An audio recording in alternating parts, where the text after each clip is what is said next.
In a small village lived a boy named Ali. He was very poor, but fond of reading.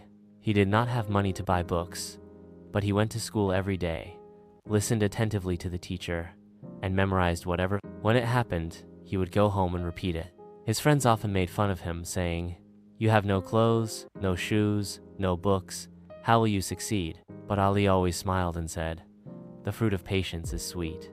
Time passed. He went. Ali acquired education with patience and hard work. When the matriculation result came, Ali came first in the whole district. Everyone was surprised.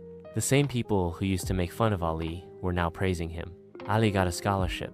He went away, received higher education, and one day became a big officer. He built a school, hospital, and library in his village so that other children would not have to face the difficulties he had faced. Result: truly, patience's fruit is sweet. Ali's hard work and patience took him to the heights of success. If you want, I can write this story in dialogue or in any other style.